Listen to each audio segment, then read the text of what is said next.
Nós vamos, então, irmãos, fazer a leitura do texto. Josué capítulo 10, versos 16 em diante. Acompanhe a leitura. Aqueles 5 reis, porém, fugiram e se esconderam numa cova em Maquedá e anunciaram a Josué. Foram achados os 5 reis escondidos numa cova em Maquedá. Disse, pois, Josué: rolai grandes pedras à boca da cova, e ponde junto a ela homens que os guardem. Porém vós não vos detenhais. Persegui os vossos inimigos, e matai os que vão ficando atrás. Não os deixeis entrar nas cidades, porque o Senhor vosso Deus já vos entregou nas vossas mãos. Josué e os filhos de Israel, acabado de os ferir, com muito grande matança até consumi-los, e tendo os restantes que deles ficaram entrado nas cidades fortificadas, voltou todo o povo em paz ao acampamento a Josué, em Maquedá. Não havia ninguém que movesse a língua contra os filhos de Israel. Depois disse Josué: abri a boca da cova, e dali trazei-me aqueles 5 reis. Fizeram, pois, assim, e da cova lhe trouxeram os 5 reis, o rei de Jerusalém, o de Hebrom, o de Jamurte, e o de Laquis, e o de Eglon. Trazidos os reis a Josué, chamou este todos os homens de Israel e disse aos capitães do exército que tinham ido com ele: chegai, ponde o pé sobre o pescoço destes reis. E chegaram e puseram os pés sobre os pescoços deles. Então Josué lhes disse: não temais, nem vos atemorizeis, sede fortes e corajosos, porque assim fará o Senhor a todos os vossos inimigos contra os quais pelejardes. Depois disto, Josué, ferindo-os, os matou e os pendurou em 5 madeiros. E ficaram eles pendentes dos madeiros até a tarde. Ao pôr do sol, deu Josué ordem que os tirassem dos madeiros. E lançaram-no na cova onde se tinham escondido. E na boca da cova puseram grandes pedras que ainda se encontram lá até ao dia de hoje. No mesmo dia, tomou Josué a Maquedá e feriu a espada, bem como ao seu rei. Destruiu-os totalmente e a todos os que nela estavam, sem deixar nenhum sequer. Fez ao rei de Maquedá como fizera ao rei de Jericó. Então Josué e todo Israel com ele passou de Maquedá a Libna e pelejou contra ela. E o Senhor a deu nas mãos de Israel, a ela e ao seu rei, e feriu a espada a ela e a todos os que nela estavam, sem deixar nem sequer um. Fez ao seu rei como fizera ao rei de Jericó. Então Josué e todo Israel com ele passou de Libna a Laquis, sitiou-a e pelejou contra ela. E o Senhor deu Laquis nas mãos de Israel, que no dia seguinte a tomou e a feriu a espada, a ela e a todos os que nela estavam, conforme tudo o que fizera a Libna. Então Oão, rei de Gezer, subiu para ajudar Laquis, porém Josué o feriu, a ele e o seu povo, sem deixar nenhum sequer. E Josué e todo Israel com ele passou de Laquis a Eglon, e a sitiaram e pelejaram contra ela, e no mesmo dia a tomaram e a feriram a espada, e totalmente destruíram os que nela estavam, conforme tudo o que fizeram a Laquis. Depois Josué e todo Israel com ele subiu de Eglon a Hebrom, e pelejaram contra ela, e a tomaram e a feriram a espada, tanto o seu rei, como todas as suas cidades e todos os que nela estavam, sem deixar nenhum sequer, conforme tudo o que fizeram a Eglon. E Josué executou a condenação contra ela e contra todos os que nela estavam. Então Josué e todo Israel com ele voltou a Debir e pelejou contra ela. E tomou-a com o seu rei e todas as suas cidades, e as feriu a espada. todos os que nela estavam, destruiu-os totalmente, sem deixar nem sequer um, como fizera a Hebrom, a Libna e a seu rei, também fez a Debir e a seu rei. Assim feriu Josué toda aquela terra, a região montanhosa, o Neguebe, as campinas, as descidas das águas e todos os seus reis. Destruiu tudo o que tinha fôlego, sem deixar nem sequer um, como ordenara ao Senhor, Deus de Israel. Feriu Josué desde Cades Barneia até Gaza, como também toda a terra de Gósen até Gibeão. E de uma vez tomou Josué todos estes reis e suas terras, porquanto o Senhor, Deus de Israel, pelejava por Israel. Amém. Então Josué e todo Israel com ele voltou ao arraial em Gilgal. Louvado seja o Senhor. Meus irmãos, a leitura destes versos, só a leitura nos cansa, não é? Imagine como foi cansativo o dia de Josué.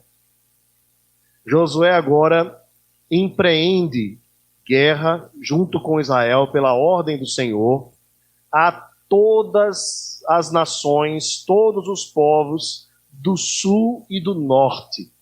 E todos os inimigos do Senhor são destruídos naqueles dias. Apenas algumas outras vitórias menores e aprofundando ainda mais a entrada do povo na terra prometida. Meus irmãos, qual é a lição, ou se eu pudesse trazer um tema para esta mensagem, seria: toda a iniquidade será julgada. Toda a iniquidade receberá juízo. Todo pecado será castigado. Aqui, irmãos, o que nós estamos vendo é o relato de Deus tomando posse da terra e destruindo todos os seus inimigos, pelejando contra ele e derrubando todas as nações, fazendo assim que se cumprisse a sua palavra que diz: ao Senhor pertence a terra e tudo o que nela há. Mostrando que Deus é Senhor absoluto sobre todas as coisas e que Deus detesta a impiedade. Nós lemos no horário da Escola Bíblica Dominical o Salmo de número 36. E este salmo desmistifica um pouco daquilo que muitos irmãos veem quando olham um texto como esse. Talvez nós podemos olhar para aqui e dizer que Deus é um Deus implacável, é um Deus muito ruim, porque ele está matando pessoas e destruindo pessoas. A verdade é que essas pessoas são inimigas de Deus. E os inimigos precisam ser destruídos para que eles não destruam o povo de Deus. Isso, irmãos, mostra que no mundo não há neutralidade, que no mundo não há em cima do muro, que no mundo não há isenção. Ou as pessoas são filhas de Deus, ou são inimigas de Deus. Ou são filhas de Deus, ou são filhas da ira. Não há meio termo. A Bíblia diz, Efésios capítulo 2, que nós outrora éramos filhos da ira. A Bíblia não diz que nós éramos bonzinhos. A Bíblia não diz que nós éramos mais ou menos.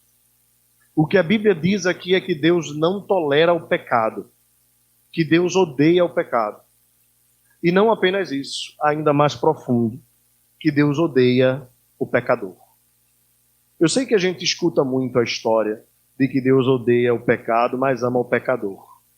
Mas a verdade é que Deus odeia o pecado exatamente porque foi o pecador quem pecou. Logo, Deus não vai odiar o abstrato, mas o concreto é que Deus odeia o pecador. Todo aquele que não é filho também não é outra coisa a não ser filho da ira. Não existe aquela história que nos contavam os antigos: fulano é amigo do evangelho.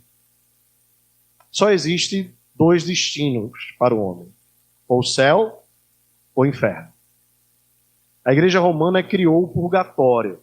Era uma forma de dizer que as pessoas que depois da morte recebessem orações poderiam então ser elevadas a um nível maior. E, inclusive, no período em que a reforma protestante aconteceu, isso era uma grande fonte de lucro para a igreja de Roma. Dizia-se então que quando a moeda caía no gasofilácio, mais uma alma subia para o céu, saía do purgatório para o céu. E assim a igreja de Roma enchia o bolso com muito dinheiro. Lutero, então, junto com os reformadores, deixaram muito claro que na Escritura, em lugar nenhum, se fala em purgatório. Quando nós vemos, irmãos, Lázaro, naquela parábola, ele está no inferno, sentindo sede, e ele clama, o rico, né, melhor dizendo, né, está no inferno sentindo sede, e clama para que Abraão peça para que Lázaro traga água para ele. E a Escritura diz que dali ninguém sai. Inclusive ele diz assim, pai Abraão, pede para que avisem, né, que como aqui é ruim. E Abraão diz, eles têm a lei e os profetas. Ou seja, a Escritura é suficiente para salvar aqueles que foram eleitos por Deus, crerão pela pregação da palavra. Meus queridos, esta mensagem não é a mensagem mais agradável que eu gostaria de trazer para vocês nesta noite. Mas eu queria nesta noite falar sobre o juízo de Deus. Visto que é uma verdade que está na Escritura e que não pode ser negada, e que infelizmente muitos pregadores, com o intuito às vezes até mesmo agradável, bom, de buscar atrair as pessoas, acabam pregando um evangelho florido demais. Um evangelho que não tem juízo, que não tem julgamento. São pregações que não falam mais sobre pecado, porque desagrada a plateia. São pregações que não mais repreendem, corrigem, para não desagradar o público. Mas nesta noite, a mensagem que o texto da Escritura nos traz é uma mensagem de juízo sobre os ímpios. E talvez nesta noite você possa sair daqui, em primeiro lugar, dando graças a Deus, porque Ele vos deu vida, estando vós mortos em vossos delitos e pecados. E porque pela graça somos salvos. E isso é por meio da fé, e não vem de nós, é dom de Deus. E não é porque nós fazemos isso ou aquilo, para que ninguém se glorie, não é por obras. Mas também, talvez nessa noite, você saia daqui mais interessado na urgência da pregação do Evangelho, a começar da sua própria casa. Visto que mesmo na sua casa, ainda que ouvindo a palavra, se há alguém que ainda não se arrependeu dos seus pecados, este já está condenado, diz a Escritura, porque não creu no Filho de Deus. Já está sob a condenação. Nós não sabemos se ele é um eleito de Deus ou não, mas nós sabemos que temos uma missão: pregar o Evangelho a toda criatura. E não é pregar moralidade, não é pregar ética, não é pregar o que pode e o que não pode. Nós estamos falando da pregação do Evangelho. Olhe para o texto comigo e observe como Deus vai encarar a impiedade e como Deus vai destruir a impiedade daqueles reis que se levantaram contra Israel. Se os irmãos lembram bem, no texto anterior, na semana passada, Adonisedeque, rei de Jerusalém, levanta as nações para guerrearem contra Gibeão. Gibeão já tinha feito um acordo com Israel. Então os gibeonitas clamam a Josué para que se aliem a eles, para que lutassem contra Adoni-Zedeque e as outras nações que viriam destruir os gibeonitas. Josué se levanta e vai, e lembra que a palavra diz que ele vai durante a madrugada, para não ser percebido. Então, os gibeonitas são socorridos, porque além da matança que Deus promoveu por meio de Josué e do exército, também fez o Senhor cair chuvas de pedra e também esticou Deus o dia, Através da oração de Josué, a Bíblia diz que o sol parou, Josué orou ao Senhor, o sol parou, e eles conseguiram encerrar toda aquela batalha contra aqueles povos. Porém, alguns dos cinco reis fugiram e se esconderam numa cova na região de Maquedá. Josué, veja como é interessante a estratégia dele, Aqui fica clara a noção que Josué tinha de guerra, aqueles que gostam de apreciar o assunto. O que é que Josué fez? Eles estavam escondidos numa cova. Josué fez: aproveite que eles estão numa cova, rolem pedras grandes e deixem eles presos lá. Mas deixem eles presos e continuem guerreando. Observe que o texto diz assim: porém não vos detenhais, verso 18, não fiquem lá. Persegui os inimigos e matai os que vão ficando atrás. E não deixem entrar nas suas cidades, porque as cidades eram mais preparadas para as batalhas. Então a ideia de Josué é: matem antes que eles cheguem até as cidades. Então os filhos de Israel atenderam a Josué e foram até a entrada das cidades fortificadas. Bem, o texto diz que eles voltaram. É interessante essa parte, Observe aqui. Não havendo, verso 21, não havendo ninguém que movesse a língua contra os filhos de Israel. O temor era tanto, o medo era tamanho, era tão grande, que as presas não tiveram coragem nem de falar nada contra os filhos de Israel. Vejam, irmãos, como é interessante essa figura aqui. A vitória de Josué era a vitória para a entrada da terra prometida e para a posse da terra prometida. Como os irmãos bem sabem, nós também estamos caminhando para a terra prometida. A nossa morada não é aqui. O nosso lugar não é aqui. Alguns querem trazer o céu à terra, Querem fazer daqui o paraíso. Mas esse não é o nosso lugar, irmãos. Há um lugar que Deus reservou para nós. João viu a Nova Jerusalém descendo como uma noiva, pronta para o seu noivo. Era uma nova terra. Inclusive, a figura que João faz é que era um lugar que era um quadrado perfeito. Você não vai encontrar cidade nenhuma, nem nos Estados Unidos, que o mapa é bem organizadinho assim, você não vai encontrar nenhuma que é um quadrado perfeito. Não existe. A ideia ali é de perfeição total. Mas enquanto nós estivermos aqui, nós vamos precisar batalhar. Nós vamos precisar lutar. E claro, não esqueça, a nossa luta não é contra carne nem sangue, mas sim contra principados e potestades, contra os reinos dominadores deste século, deste mundo tenebroso. Então, claro que a ordem aqui não é que agora nós vamos nos armar e sair matando quem não é crente aí, pelo amor de Deus. A ordem é: ide por todo mundo e pregai o evangelho a toda criatura, inclusive aos inimigos. Se não, lembre que Paulo era inimigo da igreja, matador de cristão, inclusive. E Deus o alcançou pela graça através do seu Filho Jesus Cristo. Mas observem aqui essa figura.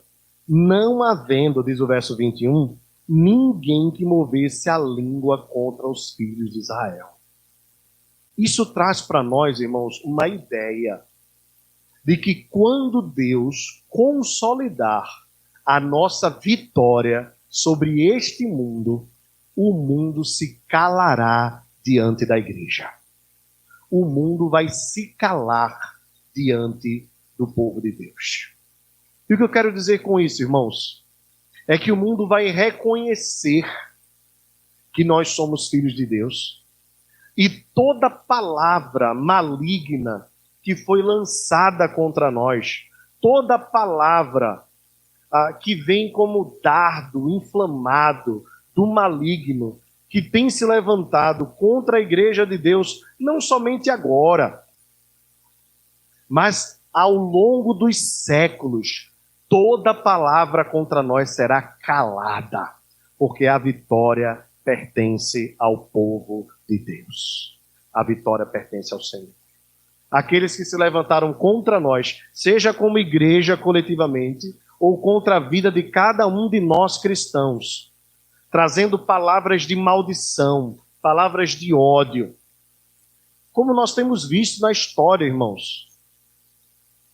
Durante a história, desde a perseguição do Sinédrio contra o nosso Senhor e Salvador Jesus Cristo e os apóstolos, depois com Roma, e durante a história da igreja, inclusive em nossos dias, quando as perseguições se levantam e palavras de maldição são lançadas contra nós, nós recebemos e nos alegramos até, porque assim perseguiram os profetas que se levantaram também no passado.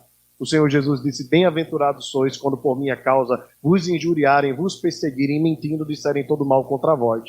Alegrai-vos e regozijai-vos. Alegrai-vos e regozijai-vos, porque assim fizeram com os profetas que vieram antes de nós. Por isso, irmãos, toda palavra dos ímpios contra a igreja está sendo proferida agora, e nós suportamos, como quem sente dores de parto.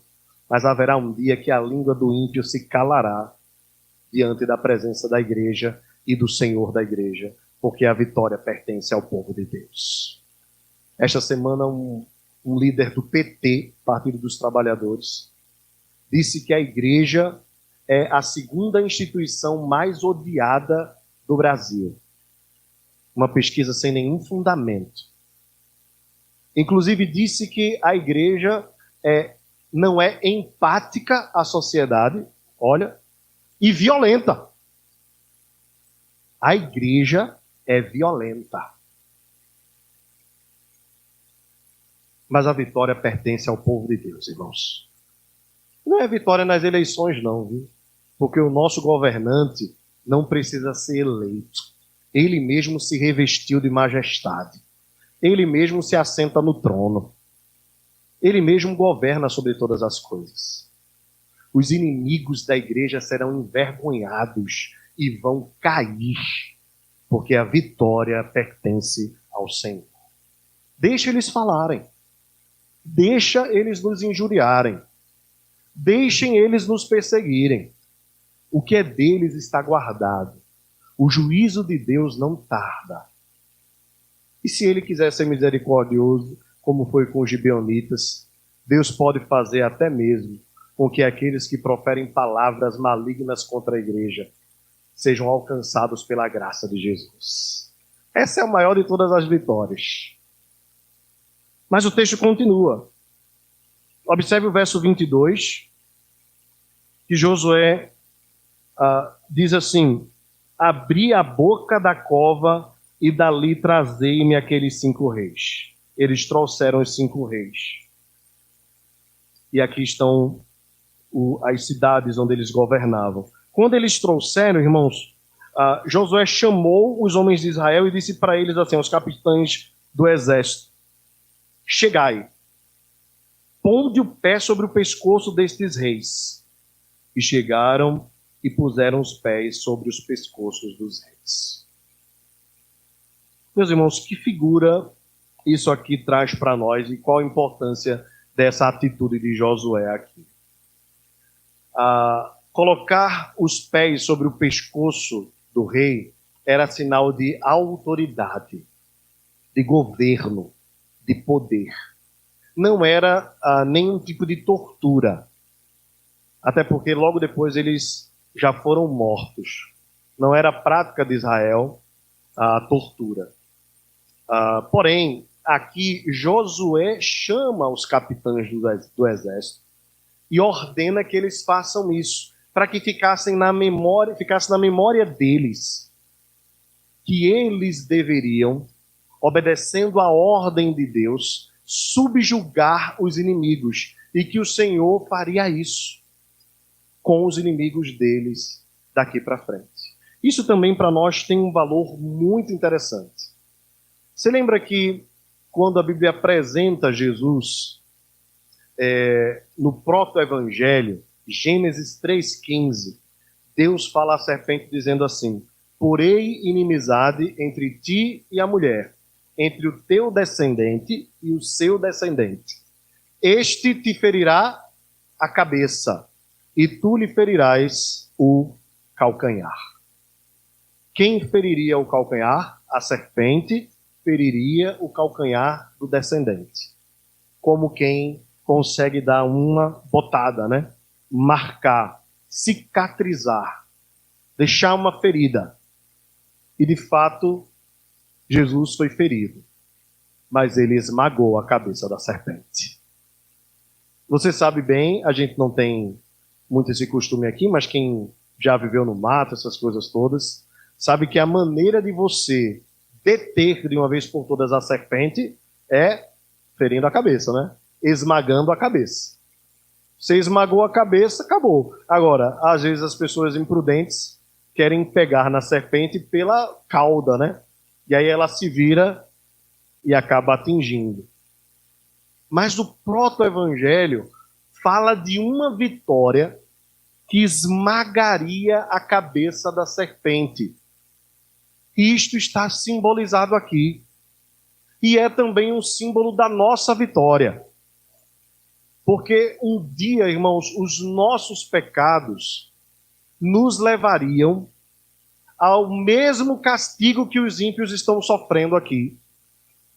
Mas Deus, pela sua graça, enviou o seu Filho, nascido de mulher, sendo obediente até a morte, morte de cruz, ele esmagou a cabeça da serpente. Jesus rasgou a cédula que constava contra nós com uma dívida, cravou essa cédula na cruz, prevaleceu e despojando principados e potestades, diz o apóstolo Paulo, escrevendo aos Colossenses, os expôs à vergonha pública e triunfou sobre eles. O que está acontecendo aqui, irmãos, senão um sinal de como Deus vai fazer para destruir todos os inimigos da igreja, inclusive o diabo. Agora observe que nós já temos aqui a figura do diabo derrotado. O diabo já é derrotado. É por isso que ainda que o inferno se levante contra nós, ainda que o mal se levante contra nós, ainda que nos firam, nós prevaleceremos, porque o Senhor é vitorioso nas batalhas.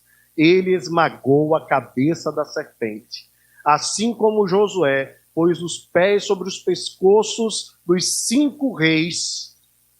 Cristo Jesus esmagou Satanás, esmagou a morte, esmagou os ímpios e os destruiu. Nós estamos apenas na expectativa entre o já e ainda não, como dizem os teólogos. Já há vitória do Senhor, a vitória já é certa, mas não ainda completamente aconteceu. Mas nós temos a certeza que aquele que começou a boa obra na vida da igreja vai concluí-la até o dia final. Ele começou através da sua morte, esmagando a cabeça da serpente. Na cruz, irmãos, o diabo foi derrotado. Há uma ideia muito equivocada que trabalha com a hipótese de que durante o momento em que Jesus estava na cruz, Satanás estava festejando, celebrando. Pelo contrário, Satanás nem queria que ele fosse até a cruz. porque era através da cruz que ele teria vitória sobre a morte e poderia, através do seu sacrifício, conquistar as nossas vidas para Deus. Portanto, Satanás não se alegra em momento nenhum, pelo contrário, ele quer persuadir Jesus a não subir para Jerusalém. Mas Jesus sobe para Jerusalém. Lembra que Pedro disse assim: Senhor, não faz isso a ti mesmo. E Jesus olhou para ele e disse: arreda Satanás, pois não cogitas das coisas de Deus e sim dos homens. E Jesus vai triunfando até Jerusalém. E apesar da sua morte e do seu sofrimento, Satanás não estava obtendo vitória nenhuma, pelo contrário, ele estava sendo derrotado. E na sua ressurreição, Jesus garante o seu triunfo sobre o diabo, sobre a morte, sobre Satanás, sobre o mundo. Ele esmaga a cabeça da serpente e garante a humilhação dos seus inimigos. Meus irmãos, tenho a certeza que ainda que nós sejamos feridos, ainda que nós sejamos machucados, ainda que nós passemos pelas mais duras tribulações deste mundo, o nosso Senhor venceu e nós somos mais que vencedores com Ele. Ele já esmagou a cabeça da serpente. Portanto, a vitória já é nossa, pelo nome de Jesus, nosso Senhor.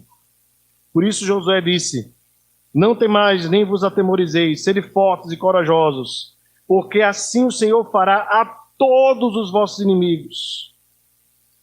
E depois fez mais Josué. O texto diz no verso 26 que Josué, ferindo aqueles 5 reis, os matou e pendurou em 5 madeiros. Aqui, meus irmãos, observem essa figura, né? Ela não é comum no Antigo Testamento, como era comum no Novo Testamento. Você deve lembrar das cruzes, né? No Novo Testamento. Nós não vemos essa prática costumeiramente em Israel, mas aqui ela acontece. E aqueles homens foram colocados no madeiro até o final da tarde, e então, depois, foram tirados, colocados numa cova e cobertos com grandes pedras. Meus irmãos, esses madeiros aqui, junto com os 5 reis pendurados, tinham um sinal da impiedade sendo castigada. Através do simbolismo destes 5 reis, a impiedade estava sendo condenada. Agora, será que não havia impiedade em Israel? Havia. Israel não era um povo perfeito.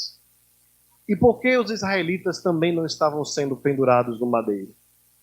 Porque Deus, pela graça, os havia escolhido para serem o seu povo e para que eles fossem o seu Deus. Da mesma forma, irmãos, nós, outrora, éramos inimigos de Deus. Éramos filhos da ira. Esses madeiros aqui poderiam ter cada um de nós, porque nós andávamos distantes de Deus. Mas pela graça e somente pela graça, Ele nos escolheu, fazendo de nós o seu povo, e não apenas nos livrando da morte eterna, mas nos fazendo triunfar sobre a morte pela graça. Quando nós olhamos para a impiedade sendo castigada com a morte, a única coisa que nós podemos fazer é dar graças a Deus, porque antes éramos ímpios, hoje somos filhos de Deus. E isso não tem a ver com nossos méritos. Isso não tem a ver com as nossas capacidades. Isso não tem a ver com a nossa moralidade. Isso não tem a ver com o quanto nós somos bons. Isso tem a ver com o tamanho da graça de Deus, que inexplicavelmente nos amou, sendo nós pecadores, e deu seu Filho por nós, para que morresse em nosso lugar. O texto continua, meus irmãos, dizendo o seguinte: aqui vem mais 7 reis sendo vencidos. E o texto vai ser repetitivo, e eu não quero acompanhar a leitura ipsilítra totalmente, eu quero apenas observar para os irmãos como Deus trata a impiedade. Se nós vemos aqui neste madeiro, a impiedade sendo castigada. E damos graças a Deus, porque ao invés de castigo que nós merecíamos, nós recebemos graça. A pergunta é, para que nós recebêssemos graça, quem foi que recebeu o castigo? Quem foi pendurado no madeiro? Quem foi colocado numa cruz? Quem carregou os pecados que nós cometemos? Pois Deus não tem amnésia. Quando a Bíblia diz que Deus não lembra dos nossos pecados, não é que Deus joga o HD fora. É que Deus olha para os nossos pecados e castiga os nossos pecados, mas não em nós. Por isso Isaías diz assim: o castigo que nos traz a paz estava sobre ele, e as feridas dele são a nossa cura. Louvado seja o nome do Senhor. Para que eu e você fôssemos sarados da enfermidade do pecado, alguém precisou ser ferido. Porque Deus não pode ser injusto. Deus não pode ser injusto. Se Deus fere o ímpio e deixa de ferir outros ímpios, Deus está sendo injusto. Não é em ferir os ímpios, é em não ferir os outros ímpios. Pois todos pecaram, diz a Escritura. Suponhamos, portanto, que aqui do meu lado esquerdo, estão os ímpios, não é o caso de você, é só uma suposição, tá certo? Estão os ímpios recebendo o castigo. E aqui estão os ímpios também, mas não vão receber o castigo. Para onde vai o castigo desse grupo aqui? Deus diz assim: não, eu vou apagar, é como se não tivesse acontecido nada. Deus não faz isso, irmãos. Deus não trata o pecado com coitadice, com mimimi. Deus não olha com o pecado e passa pano. Deus não bota para debaixo do tapete. É necessário que quem cometeu o pecado seja ferido. Toda alma que pecar morrerá, diz o texto em Levítico. Toda alma que pecar morrerá. Como é que nós podemos fazer para nos livrar dessa ira? O que podemos fazer para nos livrar da justiça de Deus? Porque se Ele aplicar a justiça dele em nós, nós seremos fulminados. Não há o que fazer. De nós mesmos, não há. Mas Deus, sendo rico em misericórdia, e por causa do grande amor com que nos amou, estando nós mortos em delitos e pecados, nos deu vida juntamente com Cristo. Pela graça sois salvos. É graça, irmãos. Essa graça faz com que Deus substitua pecadores pelo seu Filho perfeito. Deus envia Jesus para morrer em nosso lugar, para receber toda a ira de Deus. Toda a ira que seria derramada sobre nós é derramada sobre Jesus no madeiro. Ele carrega sobre si as nossas dores, para que nós pudéssemos ter vida. Para que nós pudéssemos receber vida, ele enfrenta a morte. Para que nós pudéssemos ser curados, ele é ferido. E nós o imputávamos como ferido de Deus e oprimido. Mas ele foi ferido pelas nossas transgressões e moído pelas nossas iniquidades. Deus continua sendo justo, mas a sua justiça, que seria derramada sobre nós e nos fulminaria, ele derramou sobre o seu Filho Jesus. Quando ele faz isso, ele não está sendo injusto com quem ele derramou sua justiça, porque está recebendo o justo juízo. Apenas ele está sendo gracioso com quem ele quis ser gracioso. E Deus é soberano para fazer isso. E o vaso não pode perguntar ao oleiro: por que me fizeste assim ou por que não me fizeste assim? Ele escolhe, elege antes da fundação dos tempos, e no tempo oportuno, pela pregação da palavra, ele chama ao arrependimento e à nova vida. Por isso, irmãos, somos todos salvos pela graça. Tanto os que estão aqui quanto os que estão aqui, tá? Foi só a ilustração. Tal que os irmãos do domingo que vem não queiram só sentar aqui do lado de cá, né? Todos nós que um dia fomos alcançados apenas pela graça de Deus. Agora, como é que Deus trata o pecado, irmãos? Observe comigo os versos 28 até o 42. Veja que o texto é muito claro, quando diz assim, Josué dá ordem dizendo, destruí-os totalmente, e a todos os que nela estavam, sem deixar nem sequer um. Veja, irmãos, a ordem de Deus era todos, matem todos. Todos os ímpios, todos. Não deixem nada que tem fôlego, não deixem, matem todos. E assim aconteceu. Todos os que nela estavam, observe verso 32, o texto diz. Verso 33, sem deixar nenhum sequer. Verso 34, e totalmente destruíram os que nela estavam. Pelejaram contra ela, verso 36, diz o texto. No verso 37, sem deixar nenhum sequer. E assim o texto vai dizendo, destruiu totalmente, verso 38. Verso 40, também sem deixar nem sequer um. Também toda a terra de Gaza. E de uma vez tomou Josué todos os reis da terra. Observe a ênfase aqui, irmãos. Todos, sem deixar sequer um. Meus irmãos, é assim que Deus trata o pecado. Deus quer destruir totalmente. Eu não sei se você percebe aqui, irmãos, está clara nesse texto a doutrina da santificação. Deus diz a Israel, entrem, mas não deixem nenhum sinal de pecado ali. Destrua tudo. Vocês são um povo santo. Não deixem nada, não deixem nenhum pecado. Meus irmãos, o que esse texto nos ensina, nesta parte final, senão que Deus quer que nós morramos para nós mesmos todos os dias e que nós nos consagremos a Ele totalmente. De tal forma, irmãos, que nós não devemos relaxar, nem baixar a guarda.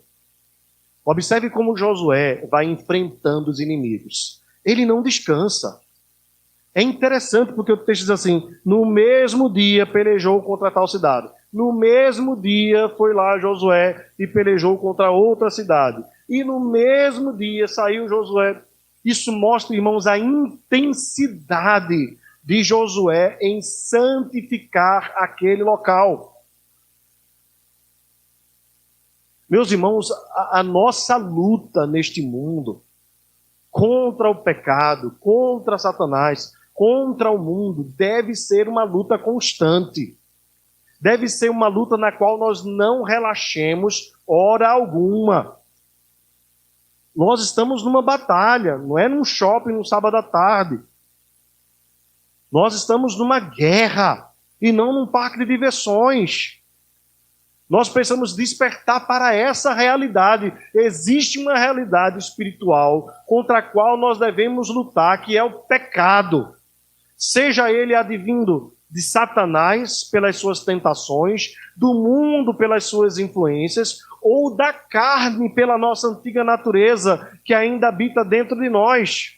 Seja qual for a área de influência, externa ou interna, nós devemos reconhecer que enquanto estamos caminhando rumo à terra prometida, precisamos nos santificar.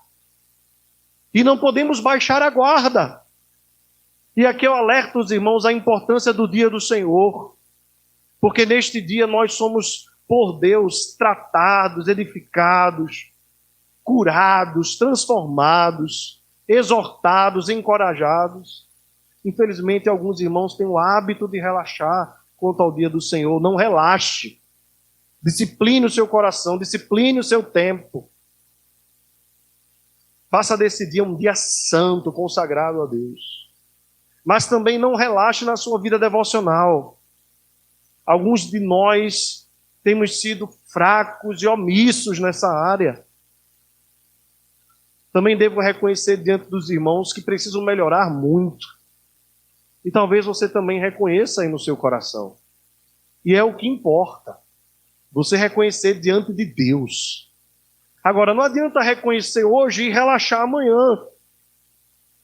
Coloque a sua vida devocional em dia. Coloque a sua vida com Deus em dia. Também algumas famílias têm relaxado quanto ao culto doméstico. E eu digo isso a começar da minha. E não é a primeira vez que eu tenho falado isso. Mas as nossas casas precisam ser um ambiente de encontro com Deus. Você não precisa começar fazendo um culto doméstico de meia hora todo dia. Escolha pelo menos um dia na semana para começar. E faça um culto de 15 minutos. Oração, leitura da palavra. E mantenha isso como hábito na sua vida. Não esqueça, a sua família precisa ser um ambiente da graça de Deus. Proteja a sua casa. Não baixe a guarda. O diabo não dorme. O diabo anda ao nosso derredor, como um leão que ruge. Faça da sua casa um ambiente de santificação. Cuide também do seu comportamento no ambiente de trabalho. Seja sal da terra e luz do mundo. Começando cumprindo os horários que são estabelecidos. O melhor testemunho do cristão, ou o primeiro, que sem o outro, que sem ele não tem sentido fazer qualquer outra coisa, é você ser um bom funcionário. Seja você funcionário público, ou seja você de uma empresa privada. Você não serve a homens, você serve a Deus. Então, antes de você pensar em se atrasar, porque todo mundo se atrasa, pense que Jesus está esperando para receber o serviço que você vai prestar. Jesus mesmo, Jesus. Porque quando você faz um serviço, você não serve a homens, mas você serve a Deus. E aí depois você pode evangelizar. Com um bom testemunho, de sendo um bom funcionário, você pode pregar o evangelho. O que não dá é o crente querer falar de Jesus na hora do trabalho, quando não cumpre o trabalho que deveria fazer. Quer comais, quer bebais, ou façais qualquer outra coisa, fazei tudo para a glória de Deus. Nós estamos na batalha, irmãos. Essa batalha é interior, essa batalha é familiar, e essa batalha é aonde nós estivermos, no ambiente que nós estivermos. Nós estamos em guerra. Nós não podemos baixar a guarda. Precisamos entender que estamos em missão. E a nossa missão é a santificação e a elevação do nome de Deus onde nós estivermos. Observe que o texto termina dizendo assim: então todo Israel com ele voltou ao arraial em Gilgal. E aqui eu queria... Essa frase vai se repetir em algumas circunstâncias. Depois que o povo vence a batalha, aí eles voltam para Gilgal. Gilgal, o nome, talvez no hebraico, não traga muita referência à cidade, mas Gilgal era conhecida como o local da aliança, o local do pacto, o local do acordo. Ou seja, quando Israel terminava a batalha, voltava para o lugar onde eles fizeram a circuncisão e celebraram a Páscoa. E o que é que tinha naquele ambiente ali? Em termos territoriais, nada de importante, talvez. Mas ali se reunia o povo de Deus.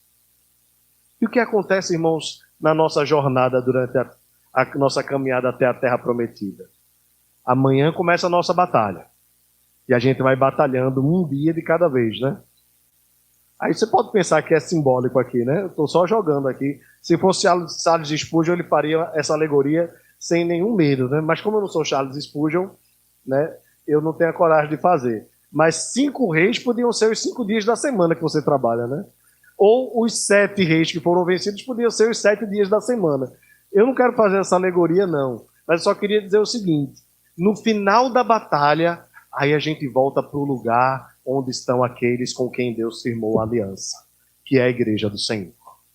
E não há lugar melhor do que nos braços do Pai, como nós cantamos, não é verdade? Aqui, meus irmãos, eu me sinto em casa. Aqui a gente se fortalece mutuamente.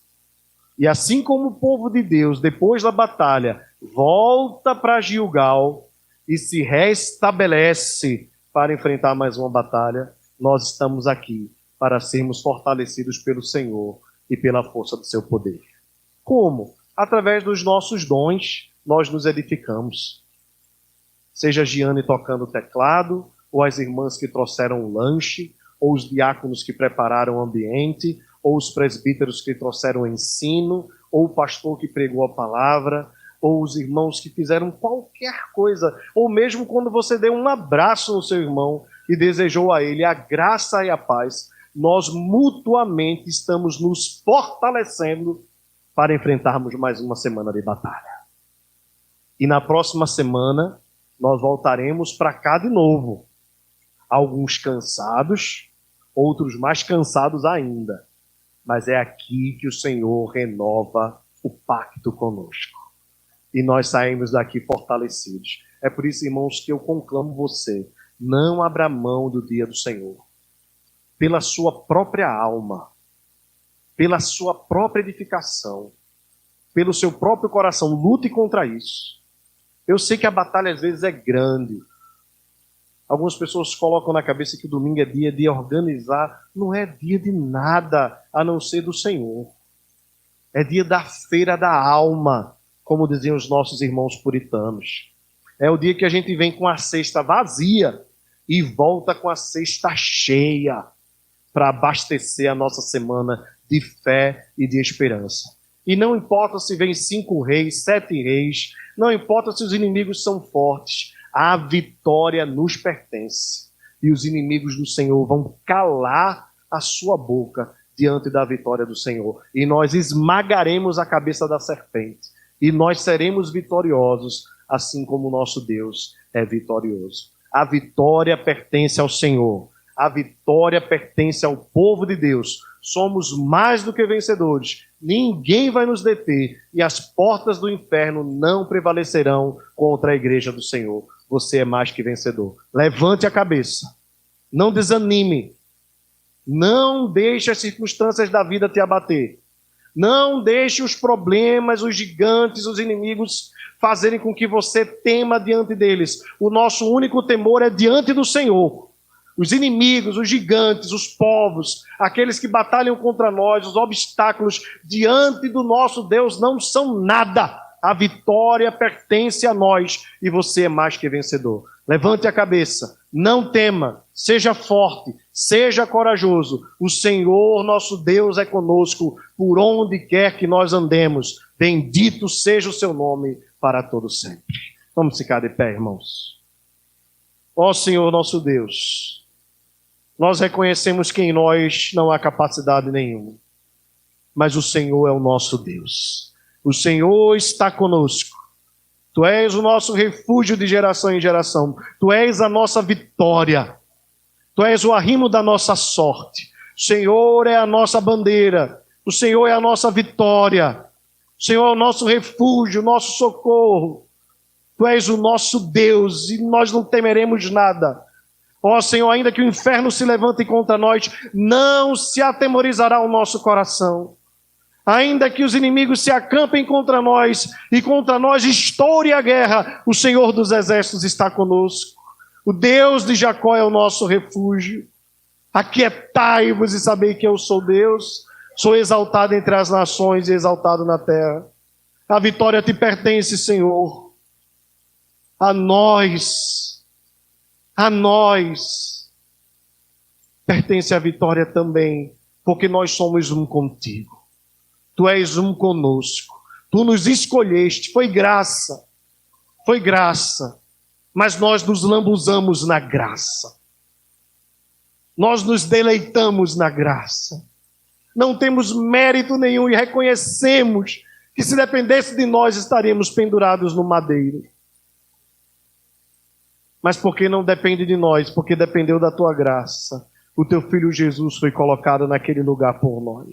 E quando os homens pensaram que estavam levantando o teu filho para a vergonha, na verdade, estavam levantando para que por meio dele as nações fossem atraídas ao teu nome. E um dia, gente de toda raça, povo, tribo, língua e nação, cantará dizendo: bendito seja o Cordeiro, a quem pertence a vitória. Bendito seja o nosso Deus, a quem pertence a salvação. Digno é o Cordeiro de receber o poder e a glória e a força e a sabedoria e a vitória pelos séculos dos séculos.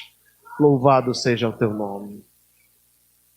Senhor nosso Deus, mais uma semana se inicia e nós não sabemos o que nos espera. Mas uma coisa nós temos a certeza: os que esperam no Senhor renovarão as suas forças. Subirão com asas como águia, correrão e não se cansarão, caminharão e não se fatigarão. Senhor dos exércitos está conosco. Seja, Senhor, a tua mão sobre nós. Seja a tua graça, Senhor, sobre nós, como de ti esperamos. Confirma, ó Senhor, as obras das nossas mãos. Pegue na mão da pessoa que está do seu lado. Vamos cantar um canto em dó maior. Ao que está sentado no trono, e ao Cordeiro, seja o louvor, seja o louvor, e a honra, e a glória, e a glória, e o domínio, pelos séculos dos séculos. Amém. Mais uma vez, ao que está sentado no trono, e ao Cordeiro, seja o louvor, seja o louvor, e a honra, e a glória, e o domínio, pelos séculos dos séculos.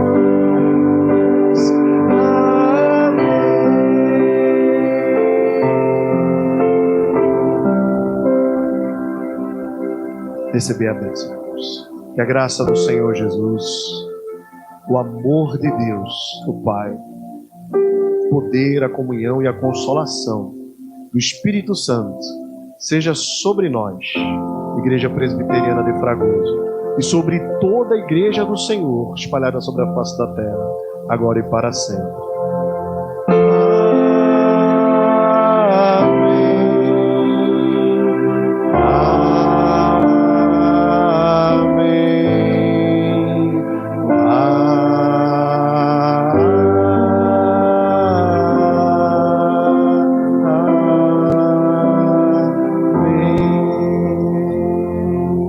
Cumprimente a pessoa que está do seu lado, desejo uma boa semana. Graça e paz a todos, irmãos.